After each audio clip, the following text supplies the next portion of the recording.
Bonjour et bienvenue. Aujourd'hui, on plonge dans une confrontation d'idées assez, ouais, fondamentale, je crois. Hmm, D'un côté, ce qu'on appelle souvent la pensée occidentale, très axée sur l'individu, la raison, peut-être un certain contrôle sur la nature aussi. oui, cette idée de maîtrise. Et de l'autre, ben, l'afrocentricité. Une vision, disons, plus holistique, centrée sur la communauté, l'harmonie avec la vie, l'environnement. Exactement. Et ce qui est frappant d'emblée dans les documents qu'on explore, c'est que l'afrocentricité, c'est pas juste présenté comme une alternative, quoi. Ah non, C'est vraiment une remise en question directe de la manière dont on construit la connaissance elle-même, la validation du savoir, face à ce que les sources nomment l'eurocentrisme, qui est dominant. d'accord. Donc on va essayer de décortiquer ça. On s'appuie sur des extraits d'une recherche, assez poussée, hein. Oui, L'objectif, ce serait quoi? De saisir ces 2 visions du monde, voir un peu d'où elles viennent et on va voir que l'histoire coloniale, l'esclavage, c'est incontournable là-dedans oui, c'est clair. et puis comprendre ce que ça change pour notre regard sur, l'identité, le savoir, le pouvoir, tout ça. Tout à fait. Et l'idée centrale qui revient souvent, c'est celle d'une rupture. C'est le mot utilisé. Une rupture. Oui. L'afrocentricité, elle proposerait une coupure assez nette avec certaines logiques de la pensée occidentale. Surtout celles qui ont pu, disons, nourrir des ambitions impérialistes au fil du temps. D'accord. C'est un peu une invitation à penser différemment notre place dans le monde, en fait. Alors commençons peut-être par essayer de cerner cette, occidentalité ou eurocentrisme comme tu disais. Mhm. Un point qui m'a marqué, soulevé par Assanté et repris dans les textes, c'est cette tendance à faire du particularisme européen une valeur universelle. Oui, c'est une formule choc, mais qui résume bien l'idée. En gros, l'idée que la perspective européenne, ce serait la seule valable, la norme pour tout le monde. C'est un peu ça que ça dénonce, oui. Philosophiquement, ça plonge loin, hein. On pense à Descartes, forcément. Le fameux cogito, je pense, donc je suis. Exactement, qui met l'accent sur l'individu pensant et qui sépare de façon assez nette l'esprit du corps. Oui, On a Kant aussi, hein, pour qui c'est notre raison, notre esprit, qui organise le monde qu'on perçoit. Le temps, l'espace, ce sont des conditions a priori, comme il dit. d'accord. Donc l'esprit humain au centre. Voilà. Globalement, on voit émerger cette figure, l'individu, autonome, rationnel. Hmm. Qui cherche à comprendre et puis à maîtriser la nature, ça C'est va. c'est vraiment un basculement d'une vision centrée sur Dieu, théocentrique, vers une vision centrée sur l'humain, anthropocentrique, Et égal là-dedans. avec sa dialectique thèse, antithèse, synthèse. Oui, Hegel aussi a beaucoup marqué cette pensée. Il voit l'histoire comme une progression logique, rationnelle. Mais ces idées ont aussi été critiquées, non? Ah oui, beaucoup. Notamment sa justification du conflit comme moteur de l'histoire et son idée de l'État comme une sorte d'aboutissement. Ça a pu, selon les critiques et les sources qu'on a, légitimer certaines formes de domination. Historiquement, les textes soulignent aussi un lien fort entre cette pensée et le développement du christianisme, surtout catholique, et puis bien sûr l'essor du capitalisme. Oui, l'imbrication est forte. Mais, et ça c'est intéressant, les sources notent aussi qu'il y a eu des critiques internes, en Occident même. Ah oui. Hmm. Bah oui, comment on concilie les beaux idéaux de progrès, de bien-être, avec les catastrophes comme le colonialisme, l'exploitation massive, qui semblent quand même les contredire un peu, quoi. Oui, c'est une tension. Et cette vision occidentale, elle s'est souvent accompagnée d'une construction de la supériorité européenne, c'est ça? Tout à fait. Les sources mentionnent des arguments euh, très variés, hein, des arguments biologiques, raciaux, des arguments environnementaux, culturels. Tout était bon pour justifier cette domination. On part d'une histoire vue en tunnel. Oui, l'histoire tunnel, où tout progrès semble venir d'Europe. Et le diffusionnisme, cette idée que les innovations, elles ne peuvent que se répandre à partir de ce centre européen. C'est assez édifiant. Et c'est justement en réaction à ça, à cette prétention à l'universel et à cette histoire de domination, que l'afrocentricité se définit. D'accord. Le principe fondamental, c'est de placer l'Afrique, ses cultures, ses histoires, ses peuples au centre de l'analyse. Donc c'est pas juste changer de sujet d'étude. Non, non, c'est plus profond. C'est proposer une autre théorie de la connaissance, une manière de se libérer des cadres de pensée jugés eurocentriques. Et au cœur de ça, il y a deux mots-clés, le recentrage culturel et l'agentivité. L'agentivité, qu'est-ce que ça veut dire concrètement ici? C'est l'idée de redonner aux Africains, aux personnes d'ascendance africaine, la capacité d'être les acteurs, les sujets, les narrateurs de leurs propres histoires. Ah oui, d'accord. Ne plus être simplement les objets décrits, analysés depuis un point de vue extérieur, souvent européen justement. Mhm. C'est c'est reprendre le contrôle du récit, quoi. Compris. Et cette démarche, elle s'inscrit dans une longue histoire de résistance, j'imagine. Les sources parlent de 500 ans d'oppression, là. Esclavage, racisme. Oui, c'est ça. Et l'afrocentricité puise son inspiration chez des figures majeures, hein. W.E.B. Du Bois, Marcus Garvey, Cheikh Anta Diop, Malcolm X et d'autres. Mais les théoriciens afrocentristes, comme Molefi Kete Asante que tu citais, ils marquent une différence avec ses prédécesseurs? Oui, c'est un point important pour eux. Beaucoup de ses prédécesseurs, bien qu'ils soient essentiels, évidemment, opéraient encore, selon cette analyse afrocentriste, dans des cadres de pensée occidentaux. Tiens, un exemple. L'exemple typique, c'est la double conscience de Dubois. Ce sentiment douloureux, hein, d'être divisé, de se voir toujours à travers le regard réducteur ou hostile de la société blanche américaine. Hmm, L'afrocentricité, elle vise plus loin. Elle cherche une véritable rupture épistémologique. Un changement radical de perspective, en fait. d'accord. Et cette rupture, elle s'appuie sur une méthode, des concepts propres? Oui, oui. Il y a des concepts comme le centre, choisir son propre point de référence culturelle, la localisation, se situer consciemment dans sa culture, l'éthos culturel, les valeurs fondamentales d'un peuple, et donc l'agentivité dont on parlait. Ok, Et la vision du monde qui en découle, elle est décrite comme holistique. Elle recherche l'harmonie. l'harmonie. Oui, on pense au concept de Ma'at dans l'Égypte ancienne, Kemet. La Ma'at, c'est l'équilibre, la justice, la vérité. Ah oui. Et cette vision valorise la communauté, l'interconnexion.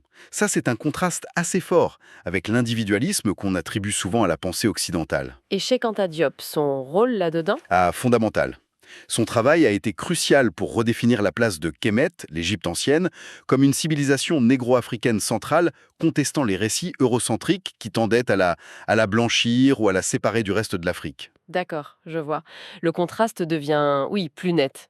Si on devait résumer les points de friction majeurs entre ces deux visions-là, d'après les sources, Alors, on aurait d'abord cet individualisme rationnel occidental face à une vision plus holistique, communautaire, afrocentrique. Ça, c'est le premier point. ok. Ensuite, l'idée d'un progrès linéaire en Occident, une histoire qui avance par étapes, souvent par conflit, face à une recherche d'harmonie peut-être plus cyclique, comme on l'évoquait avec la Maat. Oui, On a aussi la séparation corps-esprit chez Descartes, dont on a parlé, oui. qui s'oppose à une vision de l'être humain comme un tout, unifié, ce qui est plutôt implicite dans le lisme.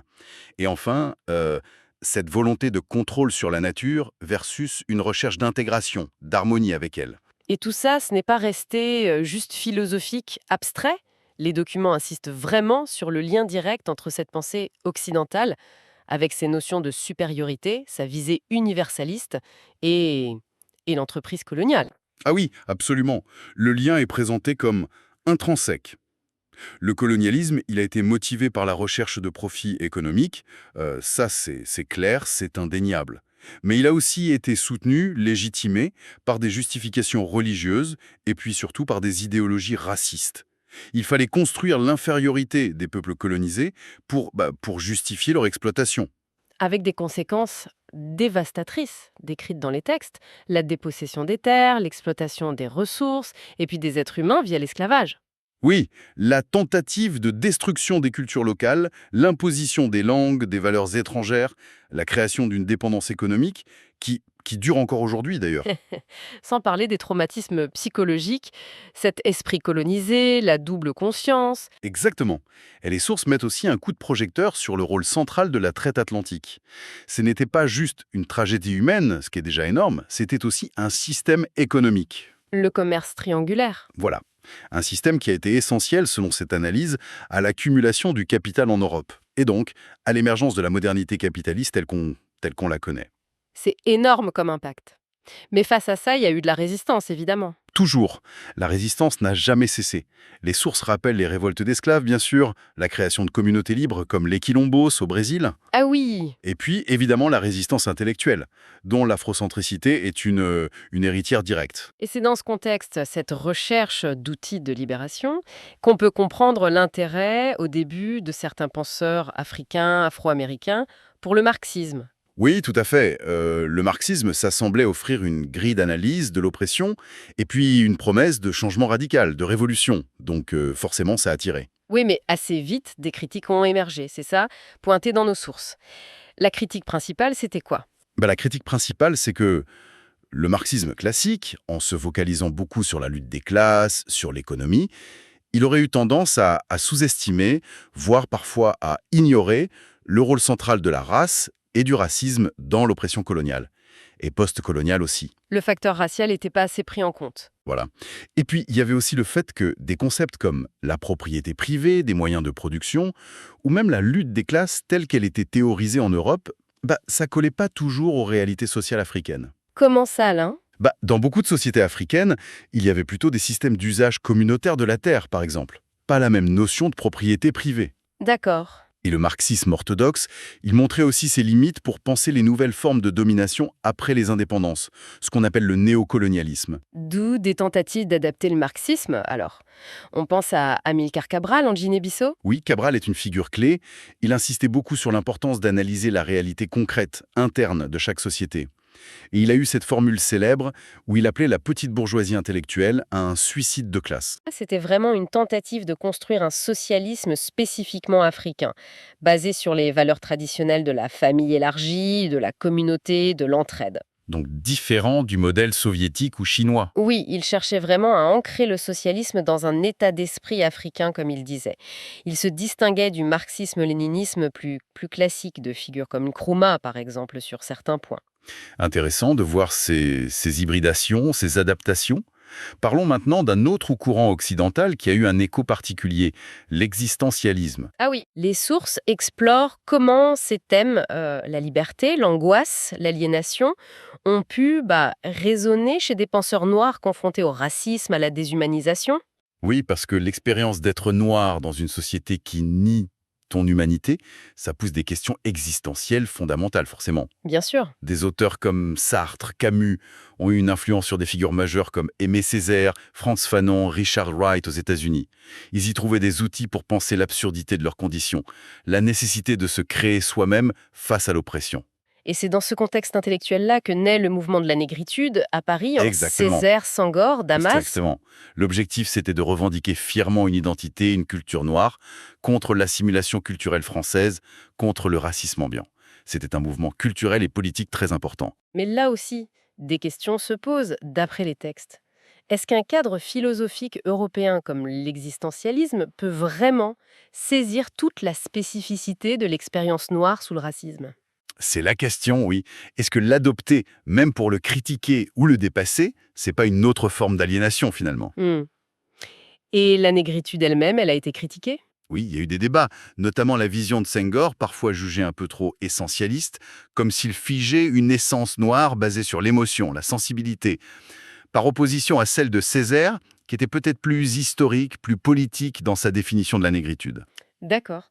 Et c'est là que la perspective afrocentrique revient, j'imagine, Exactement. en disant que même le concept de blackness, de négritude, c'est une catégorie qui vient de l'extérieur, Exactement. posée par le regard occidental raciste. Précisément, pour les afrocentristes, le vrai enjeu, c'est de dépasser ces définitions venues d'ailleurs. Il faut construire une identité qui soit basée sur une référence africaine positive, autonome. Donc ne plus se définir par rapport à l'oppresseur. Voilà, se définir par rapport à son propre centre culturel. C'est ça le recentrage. Et cette même logique de recentrage, est-ce qu'elle s'applique aussi aux questions de genre? Les sources parlent de féminisme, de womanism. Oui, tout à fait. Les textes rappellent d'abord le contexte américain, les liens historiques entre la lutte abolitionniste et la lutte pour le droit de vote des femmes. Oui, Sojourner Truth, Harriet Tubman. Voilà. Mais aussi comment les féministes blanches ont souvent ignorer ou minimiser les préoccupations spécifiques des femmes noires, qui, elles, étaient confrontées à la fois au sexisme et au racisme. C'était une double peine. Et c'est ça qui a conduit à l'émergence d'une pensée féministe noire spécifique, avec des figures comme Bell Hooks, Patricia Hill Collins. C'est ça. Elles ont mis en avant ce concept clé, l'intersectionnalité. L'intersectionnalité, explique-nous un peu.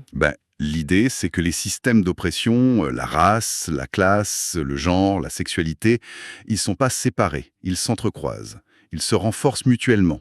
D'accord. On ne peut pas comprendre l'expérience d'une femme noire en regardant juste le sexisme ou juste le racisme. Faut regarder comment ça s'articule. Mais là encore, une autre perspective émerge, l'africana-humanisme. C'est différent. Oui, c'est présenté comme une alternative, proposée par des chercheuses comme Clenora Hudson-Wims.